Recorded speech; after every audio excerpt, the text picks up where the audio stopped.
Hello mathematicians, here is today's lesson. Remember from our last lesson that our mat is one whole. If our mat is one whole, think about the fraction and decimal of our strip and our unit. Since it takes 10 strips to make a whole, then each strip is worth 1/10. And remember that to write 1/10 as a decimal, it is a 1 in the tenths place. For a unit, if our mat is the whole, then our unit must be 100th because it takes 100 of our units to make a whole. So 1 unit would be 1/100th of a whole. And 100th as a decimal is a 1 in the hundredths place.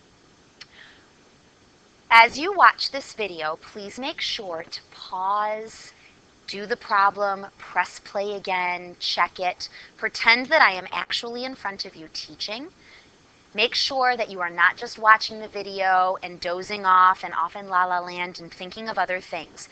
Pause the video, answer the question, then press play. That will keep you the most engaged in this lesson. Okay, so knowing that a mat is one whole, a strip is 1/10, and a unit is 1/100th. Let's look at some similar concepts as our last lesson. I'm going to use our pieces to show these two decimals. 4/10, 1/10, 2/10, 3/10, 4/10, and 4/100ths. 1/100th, 2/100ths, 3/100ths, 4/100ths. So I can see it makes a big difference where that 4 is. If the 4 is in the tenths place or if the 4 is in the hundredths place, it makes a big difference. Let's look at some other things. Remember to pause as we go and see if you can answer the question before I do. Now let's show these two decimals. Think about what 7/10 would look like. 1/10, 2/10, 3/10, 4/10, 5/10, 6/10, 7/10. And a 7 in the hundredths place would be 7/100ths. How would you show 7/100ths? 1/100th, 2/100ths, 3/100ths, 4/100ths, 5/100ths, 6/100ths, 7/100ths. So again, where that 7 is makes a big difference. What happens when we add a 0 to the end of this number? Does it really change the amount? So I want you to imagine adding a 0 to the end. Did that really change the number? Remember that pretend argument that Mr. Judson and I would never really have, because who would argue like this? Remember having $100 to spend at the grocery store? No, we have this much to spend. No, this much. No, this much. No, this much. No, this much. It's a totally ridiculous argument that no one would ever have because those numbers are exactly the same. You can add a 0 to the end of a decimal and it doesn't really change the amount. So 0.4 or 4/10 is the same as 0.40 or 40/100ths. And let's prove that with a picture. 4/10 would be 4 strips, and 40/100ths would be 40 little units. And you can see that 4/10 is exactly the same amount as 40/100ths. Keep that in mind for today's lesson because we are going to be comparing decimals. When you compare decimals, it is sometimes very beneficial to add a 0 to the end of one, and it makes it much easier to compare the two numbers. Okay? Let's look at these two decimals. Which one is bigger? Perhaps at first glance, and especially a little kid, might say that this decimal is bigger because 7 is bigger than 4. However, we are comparing 4/10 versus 7/100. hundredths. If I put a 0 at the end, that makes it much easier to compare. Perhaps you'll even think money. Which one is bigger, 40 cents or 7 cents? 40 hundredths or 7 hundredths? 40 hundredths is definitely the answer. And we could picture kind of a visual thing to help us with that. I know that 4 tenths or 40 hundredths. Let's see if I could just draw it. I know that 40 hundredths would be 4 of these, right? Let's go ahead and clone those. 1 tenth, 2 tenths, 3 tenths, 4 tenths, or 40 hundredths, right? Because that's the same as 40 little units, versus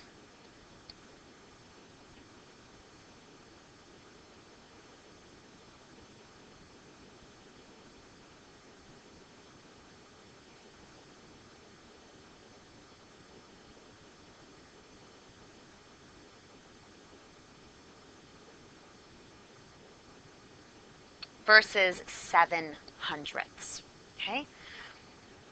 4 tenths is definitely bigger than 7 hundredths, or 40 hundredths is definitely bigger than 7 hundredths.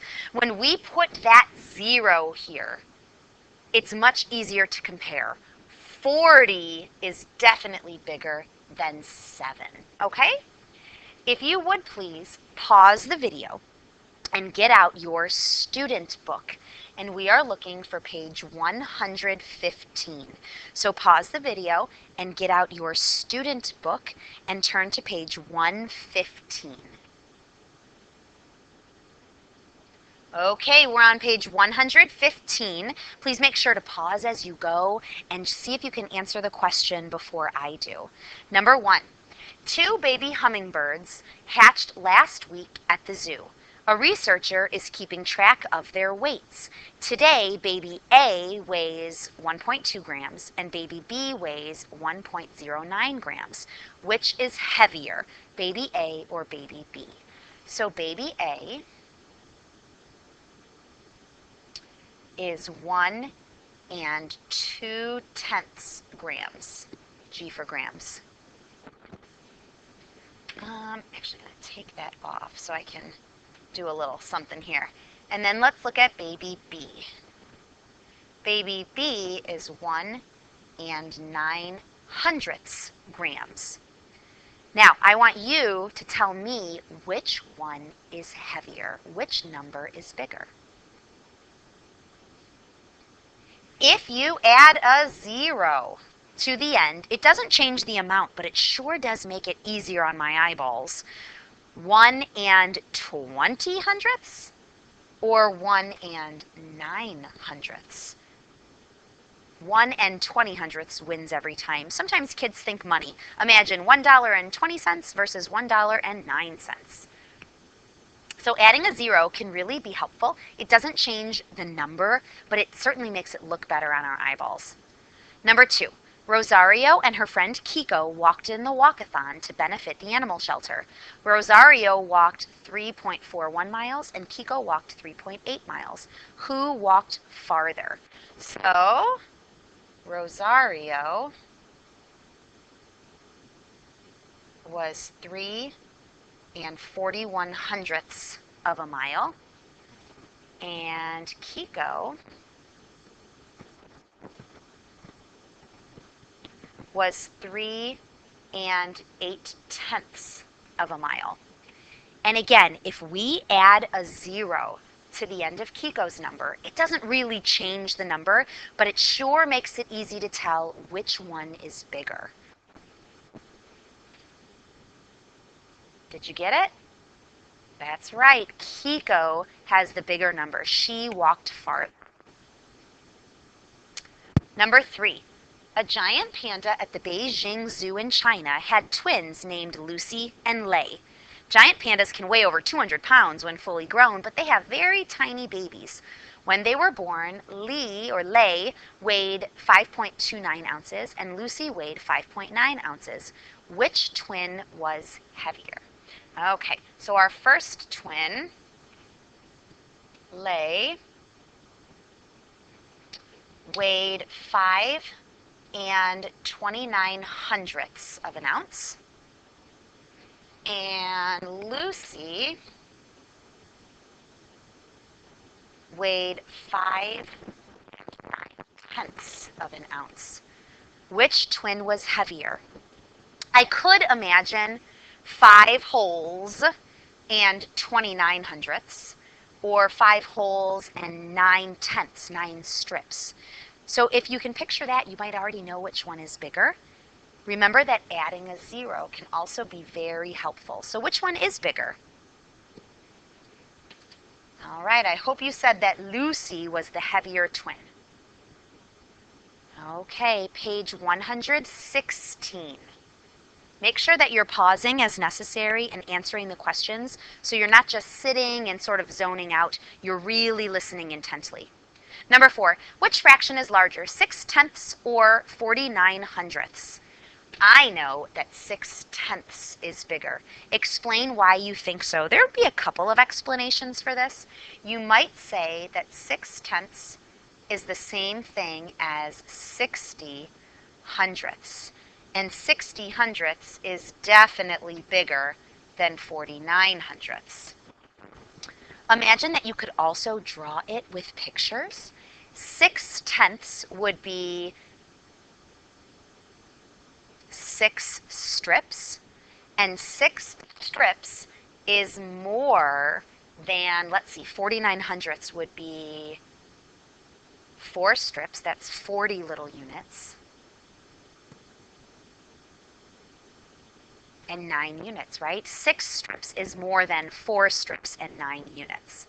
60 hundredths is more than 49 hundredths. And we can also prove it by drawing a picture on our grid below, on our mat. So the first fraction that they showed us was 6/10, right? Right here, 6/10. So I'm going to draw that one. 6/10 would be 1 strip, 2 strips. Remember, you can pause the video and do this first and then press play and see if you got the same answer as Mrs. Judson.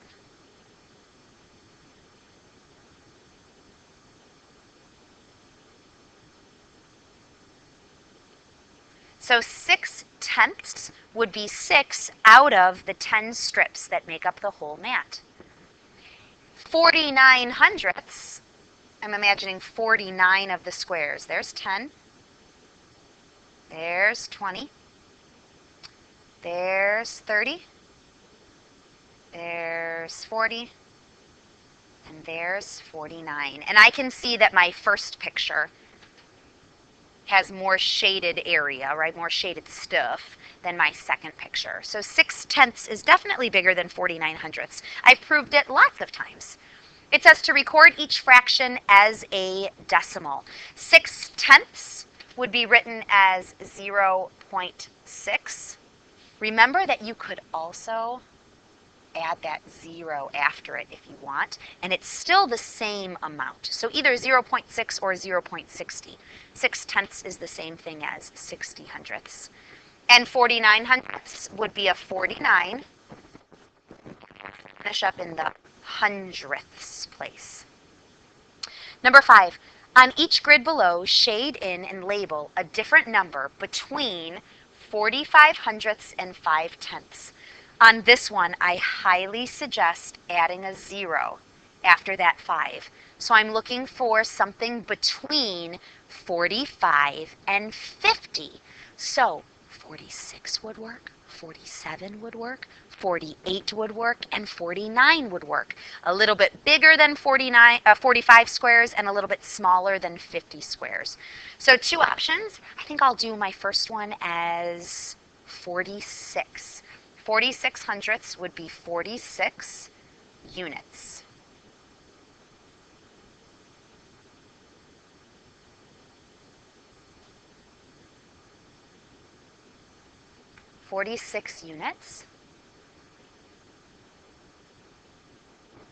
And the second one, let's see.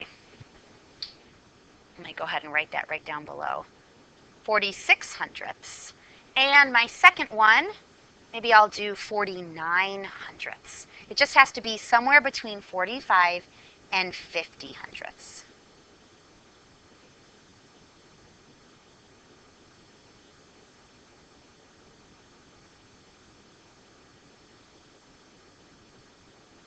And there's 49. 49 hundredths. Remember they're hundredths because it takes 100 of them to fill up the mat. And an inequality just means equal, not equal, which means if it's not equal, one side is greater than the other. So you have to use a greater than or less than symbol. And in my case, my second number was bigger, but yours might have been a little bit different. Remember to pause the video and see if you can answer the question before I do. That will keep you really engaged with the lesson and make sure you're getting all of this juicy fraction and decimal stuff. All right, page 117. Page 117, number riddles. Number 1, draw a line to show which number matches each description. The first one has been done for you. So if you look at the example, it says, this number has a 2 in the thousands place. And yep, the number that we drew a line to did have a 2 in the thousands place. Letter A, this number has a 5 in the tenths place. Remember, after the decimal, tenths, hundredths, thousandths are the ones that you'll use the most. So this number has a 5 in the tenths place. Let's see, there's only 2 numbers with a decimal, and this one has a 5 in the tenths place. So I'm going to draw a line connecting those two. Letter B, this number is even. If it's even, then the last number is either a 0, 2, 4, 6, or 8. So this number is even and has an 8 in the thousands place. You should pause the video and see if you can get it before I do. All right, I see that this number has an 8 in the thousands place and this number has an 8 in the thousands place, but I'm looking for the one that's even. So it must be this one.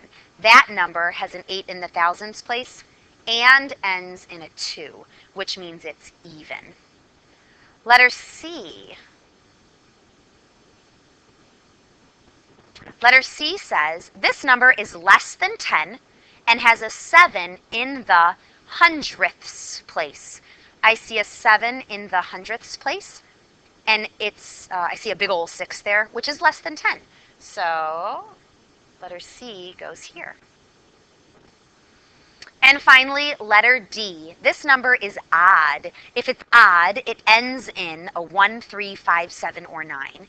And it has a 7 in the hundreds place.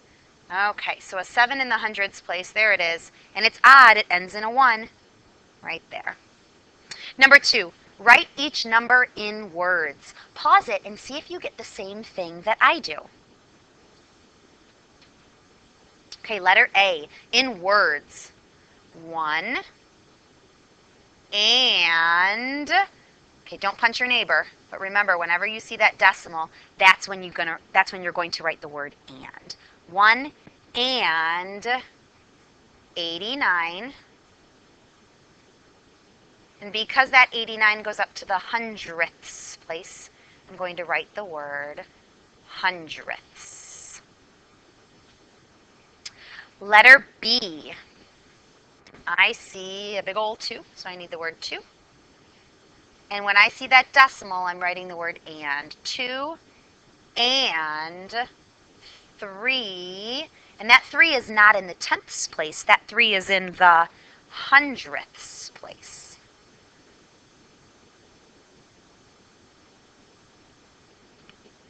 Letter C, use a symbol to compare these numbers. I see a big old 1 versus a big old 2. I don't even need to look any further. I know that a big old 2 is more than a big old 1. Number 3, write each number as a decimal and a mixed number. We did this in class in our last lesson. It says 3 and 83 hundredths, right? And make sure you pause it before I do it. See if you can get it first. 3 and 83 hundredths. So an 83, and it goes up to the hundredths place. And then I need to write it as a mixed number. So we have a big old 3, that's our whole number, and 83 hundredths. Letter B, 4 and 6 hundredths. So big old 4. When I see the word and, I know that word and separates our whole number from the fraction part, or the part of a whole.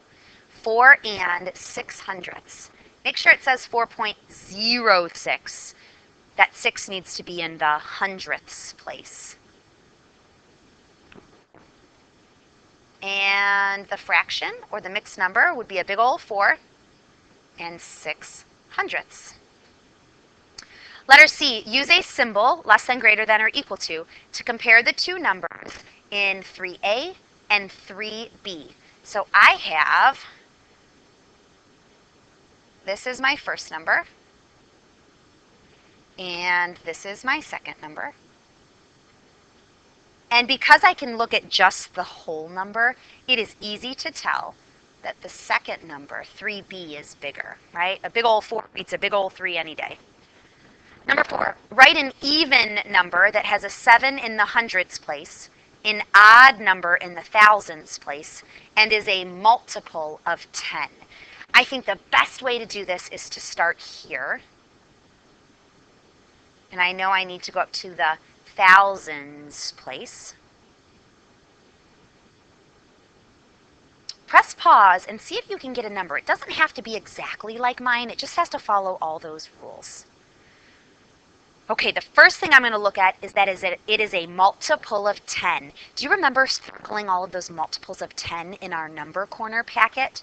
10, 20, 30, 40, 50, 60, 70, 80, 90, 100, and so on and so on. And we noticed that every single multiple of 10 ended in a 0. So your number has to end in a 0. So that's one thing that has to be true.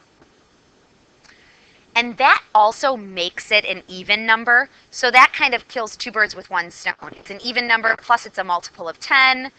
The only other thing that I have to do is I have to put a 7 in the hundredths place, because it tells me to. So you have to have a 7 in the hundredths place. So that has to be true on everybody's number. And then it has to have an odd number in the thousands place. So the number 1, 3, 5, 7, or 9. Any of those numbers would work. I'm going to put a 3 there. So that has to be true. And then the last digit that has not been filled in, that can be anything you want. So I'm going to put in any number I want. So that's my number. Your number will probably look pretty similar. It just has to make sure that it kind of agrees with all the things in the problem, but might be a little bit different than mine. Okay, kiddos, at this point,